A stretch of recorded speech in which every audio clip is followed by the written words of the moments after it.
So I've spent the last 15 years of my life living and working with entrepreneurs. I've worked in over 6 startups, and today I've lived in Shenzhen for 10 years, one of the fastest growing cities in the world. I've lived in Hong Kong for 5 years, and today I live in New Zealand, running a global entrepreneurship community with clubhouses in Hong Kong and Nairobi, and building another startup in New Zealand. Live by these rules.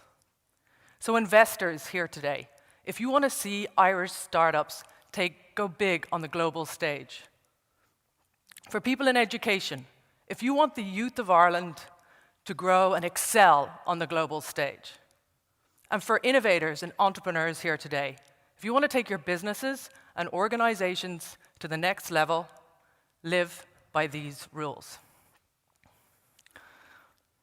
Everyone here today has made the decision to come to Inspirefest, and it's up to every one of you here today to decide what you are going to do with this experience. What action are you going to take? Live by these rules. So I'm going to give you some practical examples of some of the entrepreneurs that I've worked with and seen using these rules in their daily life. As everyone knows, the banking sector is not the fastest moving industry out there. But Patrick here, he challenges and questions that every day. Patrick is a fellow Dubliner.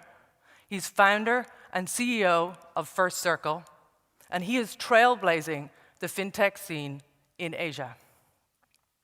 So Patrick enables small businesses in developing markets gain access to business loans. 50% of the GDP in emerging markets is made up of small businesses. If they can't access finance, they can't grow. They can't make an impact. Now, I've seen Patrick in action, and I've seen him sit opposite bank executives and question, why can't you give these guys access to capital? What's stopping you? And they sit back and they're like, it's not our policy. We'll never be able to get it through the regulators. But he doesn't accept that, and he questions, and he questions. And I've seen the penny drop in those bank executives' minds, and they start questioning themselves. And they start wondering, well, why? Well, maybe if we do it this way, there might be a way. It's through Patrick's constant persistence, his questioning, is how he has managed to change how small businesses in emerging markets gain access to capital. First Circle is firmly established in the Philippines and expanding to Vietnam, Indonesia, and Thailand. So we're here at Inspirefest. So when I was thinking about what entrepreneurs I'd talk about today, I decided I had to pick one of the most inspirational entrepreneurs I know. This is Hilary Yip, and she's 13 years old. And she is founder and CEO of Minor Minus. So Hilary, she went to Taiwan to improve her Mandarin.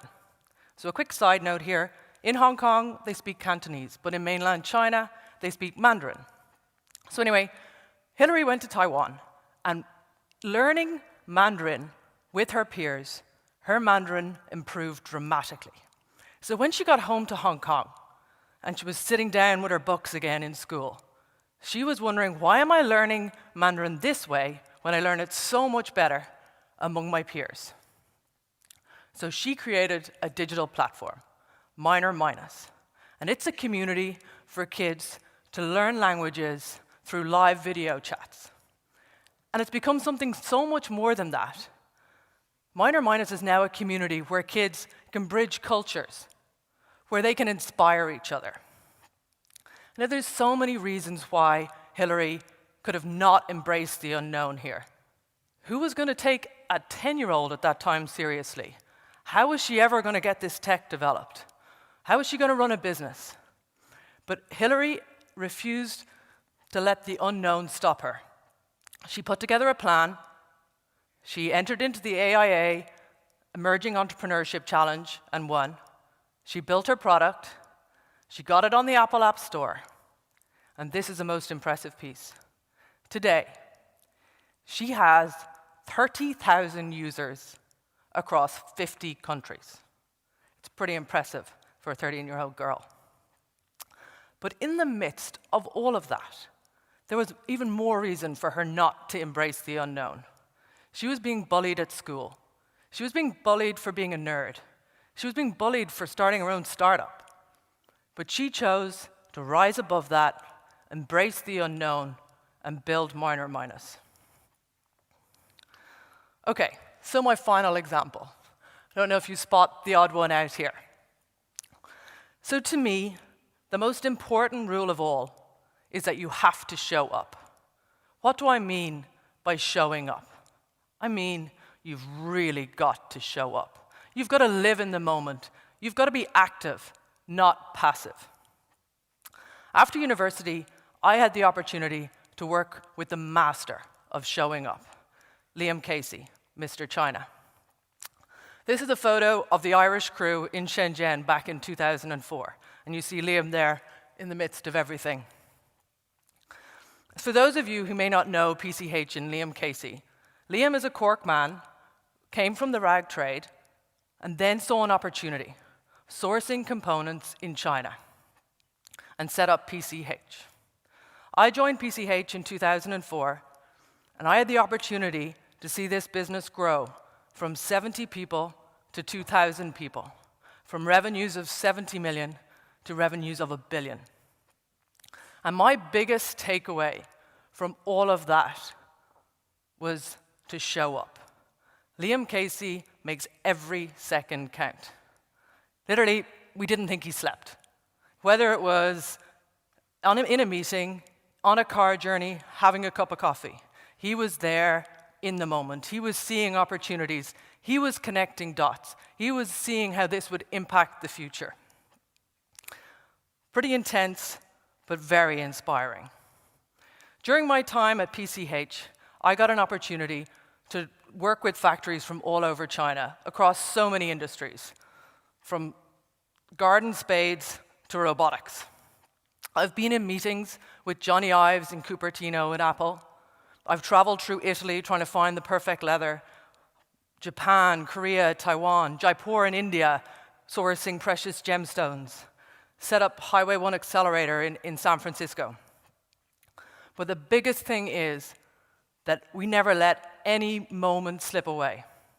And it opened up so many opportunities. And the thing with showing up is that you never know which moments are going to be the ones that open up the biggest opportunities.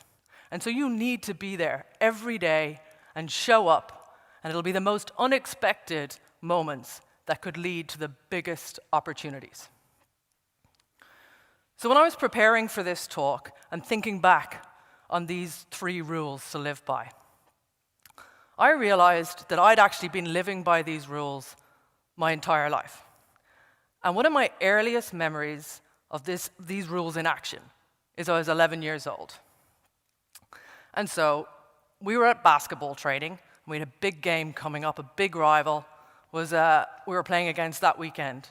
And our coach tells us, we've got to watch out, they've got a really good player, and she's going to be really hard to stop. So I questioned why. Why was she so special? Oh, well, she's left-handed. You're not used to marking someone with the left hand. You won't know how to defend her. She'll get around you. Now, my 11-year-old self saw that as an opportunity. And I actually made a conscious decision.